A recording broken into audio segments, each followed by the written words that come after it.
सबको जय यीशु की चालीसा की 4 बातों को सुनने के लिए मैं आप सभी लोगों का हार्दिक स्वागत करता हूं।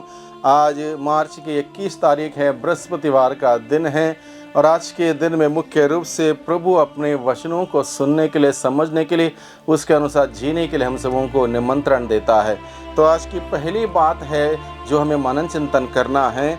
यहूदी लोग प्रभु को और उसकी शिक्षा को समझ नहीं पाए।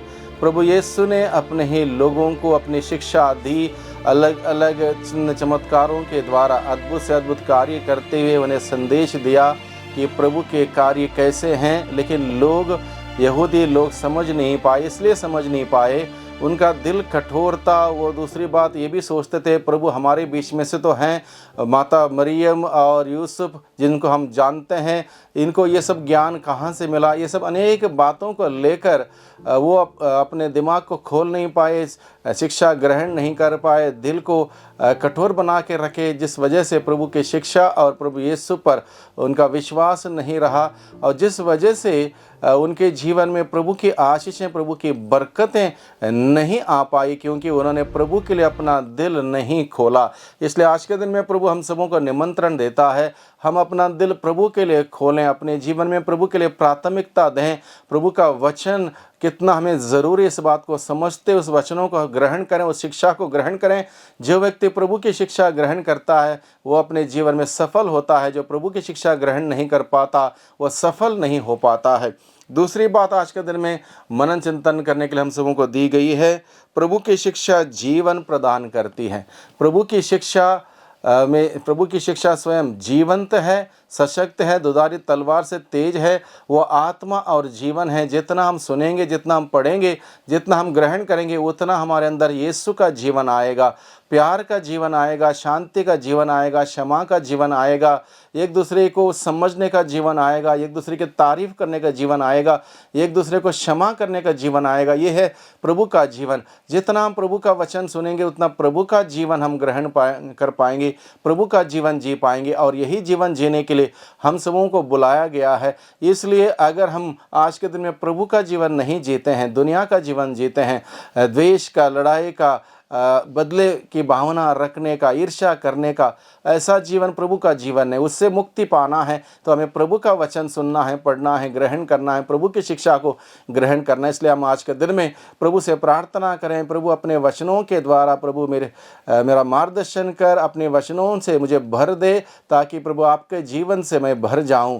अगला विषय हम सबों के लिए मनन चिंतन करने के लिए, आज के परिवेश में, आज के ज़माने में लोगों के पास ईश्वर का वचन सुनने के लिए और समझने के लिए टाइम नहीं है। लोग आज के दिन में व्यस्त हैं, तमाम प्रकार के कार्यकलापों में व्यस्त हैं। सुबह से लेकर शाम तक, शाम से लेकर सुबह तक लोग व्यस्त हैं। लोगों के पास टाइम नहीं है। टाइम नहीं, इसका मतलब यह नहीं कि समय की कमी है, समय उतना ही है। पहले भी समय एक दिन में 24 घंटा हुआ करते थे, अभी भी उतना ही है। लेकिन अब लोग व्यस्त ज़्यादा हुए हैं, मोबाइल को लेकर, इंटरनेट को लेकर, मीडिया के आधुनिक तमाम उपकरणों को लेकर, जो सुविधाएं लेकर आई हैं ये सब, और हम सबों को गलत इस्तेमाल के वजह से हम लोग ज़्यादा उसमें खो गए। इसलिए हमारे पास टाइम नहीं है प्रार्थना करने के लिए, मिस्सा में जाने के लिए, प्रभु के सानिध्य में बैठने के लिए, वचन पढ़ने के लिए, वचन सुनने के लिए हमारे पास टाइम नहीं है। यानी कि जितना हम दुनिया में खो जाते हैं उतना दुनिया का जीवन हमारे अंदर आता है। जितना हम प्रभु में खो जाएंगे प्रभु का जीवन हमारे अंदर आएगा। इसलिए फैसला हमारा व्यक्तिगत है। हम सबों को आज के दिन में फैसला करना है, हमें किस प्रकार का जीवन अपनाना है, किस प्रकार का जीवन हमें ग्रहण करना है, किस प्रकार का जीवन जीना है, यह हम सबों पर निर्भर करता है। इसलिए मौका है हम सबों के लिए पर्याप्त मात्रा में आज के दिन में प्रभु की शिक्षा ग्रहण करने के लिए, प्रभु के नज़दीक जाने के लिए, प्रभु के प्यार में बढ़ने के लिए। इसलिए समय को हम व्यर्थ ना जाने दें, ना गवाएं, बल्कि उसका सदुपयोग करते हुए प्रभु के प्रेम में, विश्वास में आगे बढ़ने का प्रयास हम करते रहें। चौथी बात है आज के दिन में मनन चिंतन करने के लिए, यीशु नहीं है तो हमारे अंदर जीवन नहीं है। इसका मतलब ये नहीं कि हम जिंदा नहीं हैं, हम जिंदा जरूर होंगे, लेकिन यीशु का जीवन नहीं रहेगा। यीशु का जीवन, प्यार का, शांति का, क्षमा का जीवन, ये जीवन ज़रूरी आज के दिन में। अगर यीशु नहीं है, जिस प्रकार से यीशु यूहन्ना के सुसमाचार अध्याय 15 में हमें बताता है, मैं दाखलता हूँ, तुम डालियाँ हो, जो डालियाँ मुझ में नहीं रहती वो नहीं फल सकते हैं। ऐसे डालियाँ सूख जाएंगी, मुरझ जाएंगी। नहीं से यीशु से अलग होना, जीवन देने वाले से ही अलग होना, यानी कि जीवन हमारे अंदर से जीवन निकल जाना, अधूरा जीवन व्यतीत करना, ऐसा जीवन हम व्यतीत कर पाएंगे यीशु के बगैर। इसलिए यीशु के साथ बहुतायत का जीवन होगा। एक ऐसे वृक्ष के भांति जो जल स्रोत के किनारे लगाया हुआ वृक्ष हो, वह हर मौसम में, हर समय में हरा भरा रहता हो, फलदायक रहता हो, ऐसा जीवन होगा। वो है यीशु का जीवन।